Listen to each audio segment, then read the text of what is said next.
नमस्कार दोस्तों, ओजेडी computer education के आपके अपने यूट्यूब चैनल पर फिर एक बार आपका स्वागत है।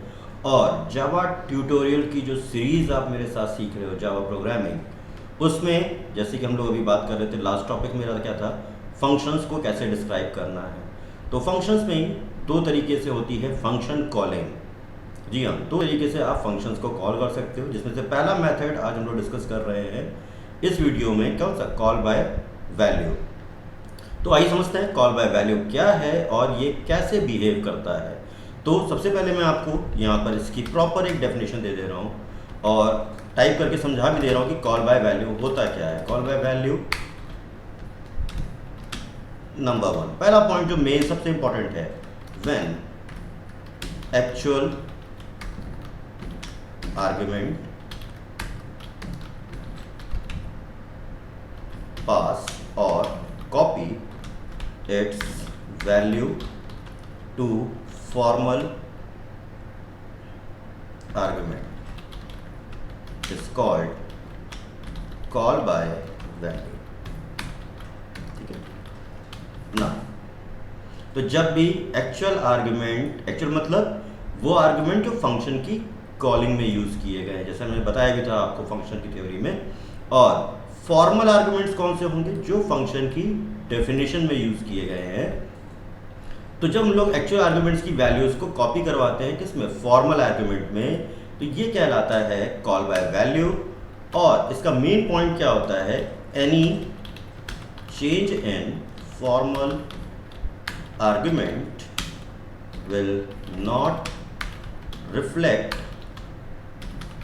इन वैल्यू ऑफ एक्चुअल आर्ग्यूमेंट। जी हाँ, तो फॉर्मल पैरामीटर की वैल्यू को अगर मैं चेंज भी करता हूँ तो उसका फर्क एक्चुअल आर्ग्यूमेंट की वैल्यूज पर नहीं पड़ता है। तो ये क्या है, वे ऑफ फंक्शन कॉलिंग, है ना। तो अगर मैं आपसे बात कर रहा हूँ तो फंक्शंस की calling, way of function calling in Java, यानी फंक्शन को कितने तरीके से आप कॉल कर सकते हो। तो नंबर वन होता है आपका कॉल बाय वैल्यू, और नंबर टू होता है आपका कॉल बाय रेफरेंस। ठीक है ना। तो ये मैं दो टॉपिक हैं, तो अभी क्योंकि दोनों ही टॉपिक काफ़ी इंपॉर्टेंट हैं और एक साथ बताने का मतलब है आपका कंफ्यूज हो जाना।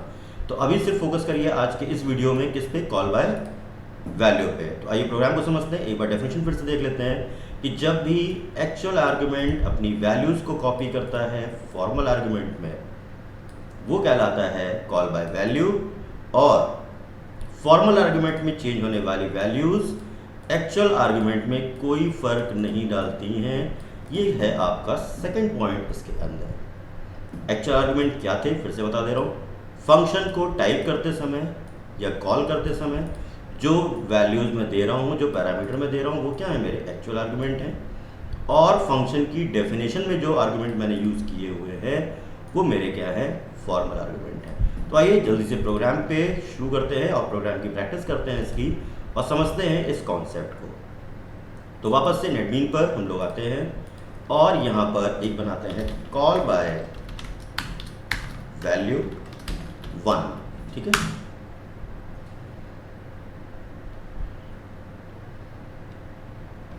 तो ये हम लोग का यहाँ पर आ चुका है। ठीक है, तो ये पैकेज है मेरा। आइए, तो मैं इस पे सबसे पहले क्या करता हूँ, यहाँ पर अपना एक फंक्शन डिफाइन कर ले रहा हूँ, public static void show function int x, या मैं मेन से शुरू करता हूँ इसको, है ना। तो मेन से आपको जल्दी समझ में आ जाएगा ये। तो शॉर्टकट लेता हूँ PSVM का, int a is equals to 90 value set कर रखी है, ऐसा आउट, है ना, बिफोर फंक्शन कॉलिंग। फंक्शन को कॉल करने से पहले वैल्यू क्या है, वैल्यू ऑफ ए, और एक फंक्शन भी ले रहा हूँ शो फंक्शन, जहाँ पे मैं क्या कर रहा हूँ, ए को पास कर रहा हूँ। ठीक है, this is the calling of function, और ये ए क्या है, यहाँ पर एक्चुअल पैरामीटर है। और after function calling, function call करने के बाद ए की वैल्यू कितनी सेट होती है, तो अभी वहाँ पे रेड कलर की लाइन आ रही है zigzag के, क्यों आ रहा है? क्योंकि अभी मैंने फंक्शन को कहीं पे भी डिस्क्राइब नहीं किया हुआ है। तो आइए डिस्क्राइब भी कर देता हूँ। ये क्या है? मेन का सेक्शन में डिफाइन कर रखा है यहाँ पे। अब public static void show function है ना, तो ये शो फंक्शन लिया int a। अब यहाँ पर भी a हो सकता है because both a are the local variables. इस वाले a की आइडेंटिटी मेन तक है और इस वाले a की आइडेंटिटी जो कि फॉर्मल पैरामीटर है उसकी आइडेंटिटी यहाँ तक है। अगर आप चाहो तो कोई और भी नाम से वेरिएबल ले सकते हो, कोई इश्यू नहीं है उसके अंदर। और मैं यहाँ पे प्रिंट कराता हूँ इनसाइड फंक्शन वैल्यू ऑफ ए, देखिए मैं प्रिंट करा देता हूँ। तो फंक्शन के अंदर वैल्यू कितनी प्रिंट हो रही है वो दिखा देता हूँ। नाउ यहाँ पे मैंने ए को एक नई वैल्यू दे दी है 56 और यहाँ पे मैं देता हूँ S out inside function new value of a plus a. तो ये क्या है? ये कॉल बाय वैल्यू को डिमॉन्स्ट्रेट करते हुए एक प्रोग्राम मैंने यहाँ पर क्रिएट किया हुआ है। अच्छा, ये प्रोग्राम मैं नहीं भी बनाता ना तो मैं आपको समझा दे रहा हूँ। अभी तक जितने प्रोग्राम आपने बनाए हैं फंक्शन के, वो सारे के सारे कॉल बाय वैल्यू पे ही डिपेंड कर रहे थे, ठीक है ना। अब यहाँ पर ये क्या है? ए की वैल्यू कितनी है? 90 है। बिफोर फंक्शन कॉलिंग ये कितना प्रिंट करेगा? फर्स्ट स्टेटमेंट हमारा 90 प्रिंट करेगा। नाउ शो फंक्शन को कॉल किया हुआ है तो सारे कंट्रोल आपके यहाँ पर मैं आपको दिखा भी देता हूँ प्रोग्राम के अंदर। जस्ट एक सॉफ्टवेयर मुझे चाहिए यहाँ पे, ये ओके है ना। तो मैं आपको ये रिमार्क करके दिखा देता हूँ इसमें पूरा, है ना, कि कैसे वैल्यूज़ जा रही हैं, कैसे कंट्रोल्स ट्रांसफ़र हो रहे हैं यहाँ पर। वो सारी चीज़ें हम लोग क्या कर सकते हैं, समझ सकते हैं अभी, है ना। तो अभी मुझे एक